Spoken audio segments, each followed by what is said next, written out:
Hey everyone, and welcome. Now, are you locked in Mortal Kombat with that B chord? Does it feel like it's some kind of like musical gatekeeper that's keeping you from some awesomeness?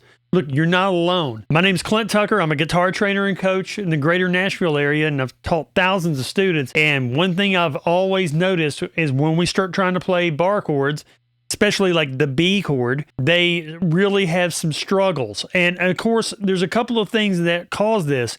And one of them is just the fact that the B chord is slightly difficult, okay? So why the B chord bites and why it's worth it. So what makes the B chord so difficult? For most beginners, it just comes down to things like finger strength and precision. I mean, you're essentially pressing down 5 to 6 strings on the same fret, the second fret. And that's a lot of pressure. And plus, if any of your fingers aren't placed just right, you'll get that dreaded buzzing sound like this. Gosh, we do not want that because it creates that real negative mindset that you can't do it and you just don't want to practice. But here's the thing. If you master the B chord, you unlock a ton of awesome songs and can expand your playing capabilities immensely. It just opens up a brand new world to chord progressions, and trust me, it's really worth the effort.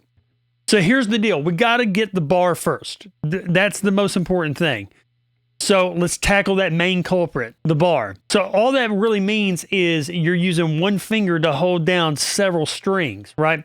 So I kind of think of it as like one at a time. Okay, so let's look at this. If you take your first finger and you put it right here on the second fret, E string, you should get that note.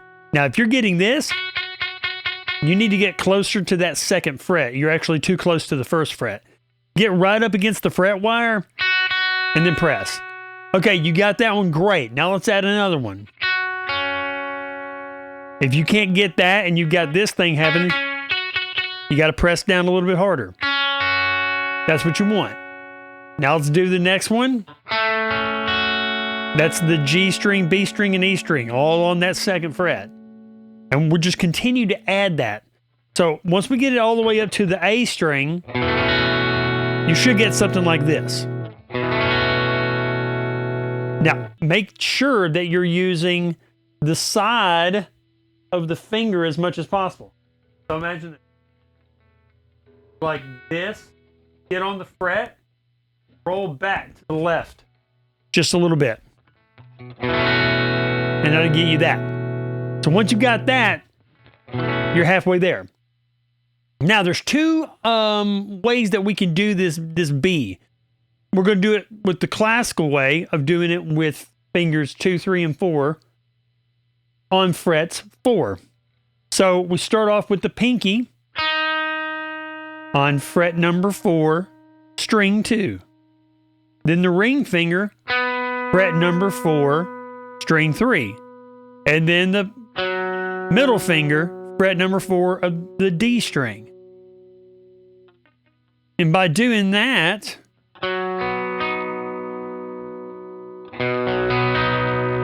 you got it all happening. And if you can get that, you're pretty much gold.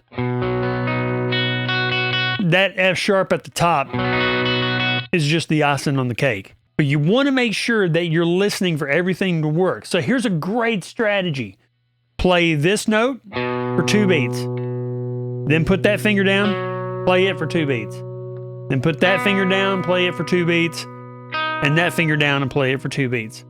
So 1 and 2 and 3 and 4 and 1 and 2 and 3 and 4 and then strum. Okay, now the other way is with one finger. So you're going to have to make sure that that third finger, usually some people do it with the pinky and they're like aliens. But if you do this with the third finger, put it on the D string 4th fret, G string 4th fret, B string 4th fret. Now, if you do this, there is some good news. You do not have to do the bar with finger 1. All you really have to do is cover the A string 2nd fret. Reason why is because you're already barring those strings. So it should look.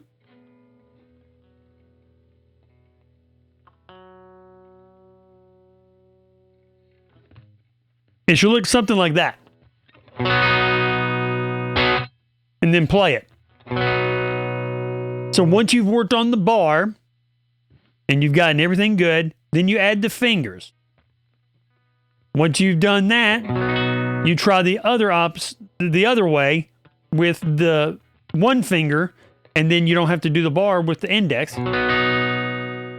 Okay, so you've gotten to where you're practicing the B and things are working okay, but it still just doesn't sound right. Make sure that you're making sure that you got enough pressure on the bar so you can just practice doing the bar by itself.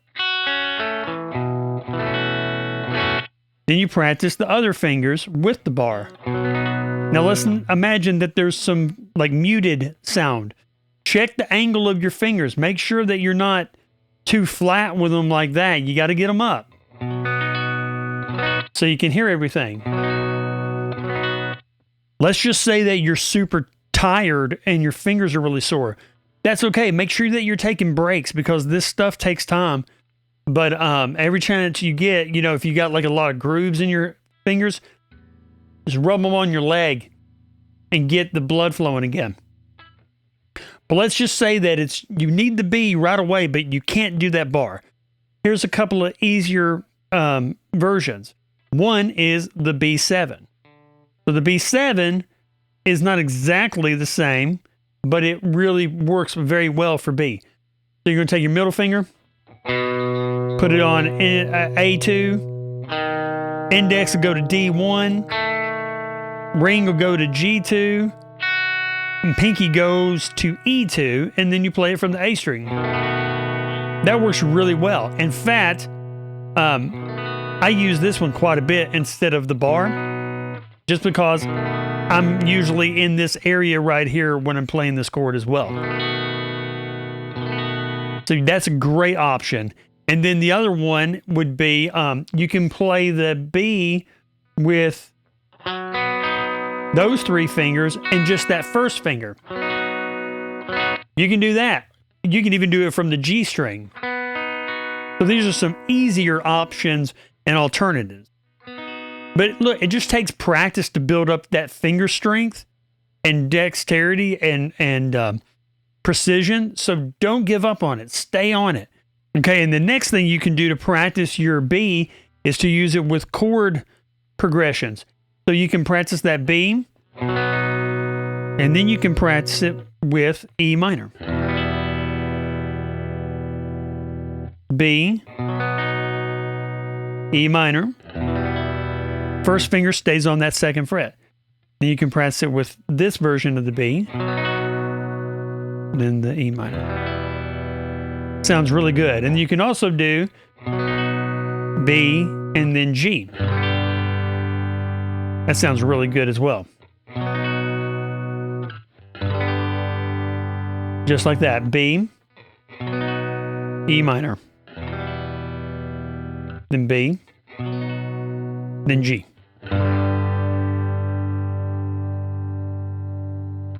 Practice it with the chord progressions. That way you can see how well you can get in and out of it.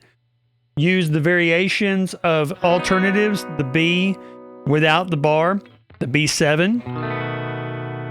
Practice your bar, and then practice putting it all together. Yeah, that's pretty much it. Once you get comfortable with playing that and you do it every day and you stay consistent, you'll master this B chord and you'll be able to play so many different songs that it'll really open up your world. If you got value out of this, make sure that you like and subscribe and leave a question or a comment down below. Anything else that you'd like me to cover. And make sure that you stay tuned. We got more coming for you. Have a blessed day. Bye.